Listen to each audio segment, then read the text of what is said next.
প্রিয় দর্শক শ্রোতা, আপনারা দেখছেন নির্ভীক কণ্ঠ।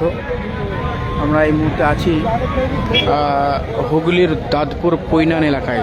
বিশ্ব ইজতেমাতে আজকে প্রায় 1 কোটির পাশাপাশি লোক কিন্তু মানুষ জমায়েত হয়েছে বিভিন্ন রাজ্য থেকে, বিভিন্ন দেশ থেকে। শুধু পশ্চিমবাংলা নয়, পশ্চিমবাংলার সমস্ত জেলা থেকে এবং পশ্চিমবাংলাতে দূরের আরও বিভিন্ন দেশ থেকে। কিন্তু এটা যে ছবিটা দেখাচ্ছি ইজতেমা ময়দান থেকে কিন্তু অনেকটা দূরে, তারপরেও আপনারা দেখছেন।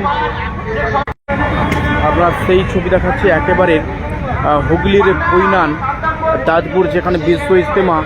সারা ইসলাম ধর্মাবলম্বী মানুষরা আজকে এখানে এসেছেন। তারা বিশ্ব শান্তির কামনার উদ্দেশ্যে প্রার্থনা করবেন। ইসলাম ধর্মের মানুষ এখানে এসেছেন এবং বিভিন্ন অন্যান্য ধর্মাবলম্বী মানুষও কিন্তু আমরা দেখতে পেয়েছি। এবং শুধু দেশ নয়, দেশ ছাড়িয়ে পৃথিবীর বিভিন্ন প্রান্ত থেকে আজকে এই বিশ্ব ইজতেমা আবেগ আমরা দেখতে পাচ্ছি স্বতঃস্ফূর্তভাবে।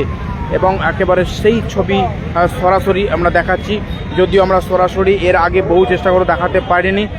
বিশ্ব ইজতেমার অনেক দূরে এসে আমরা সেই ছবি কভারেজ করছি। একেবারে ওপর থেকে দেখাচ্ছি, মানুষ এসেই যাচ্ছে।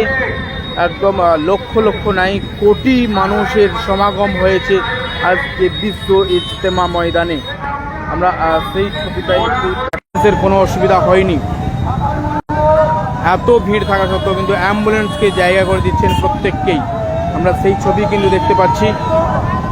দেখুন, প্রচুর ভিড়, তারপরে কিন্তু অ্যাম্বুলেন্সকে যাওয়ার জন্য সবাই। এটাই মানবতা, এটাই শিক্ষা দেয় মানবতা।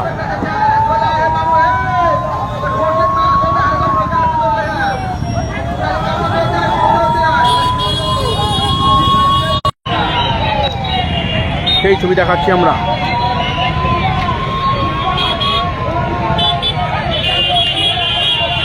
দাদা, আপনার একটা বক্তব্য নেব। হ্যাঁ, ফোনটা এক বছর ধরে নেন, মাইক বার করছি, ক্যামেরা কাজ করা যাবে।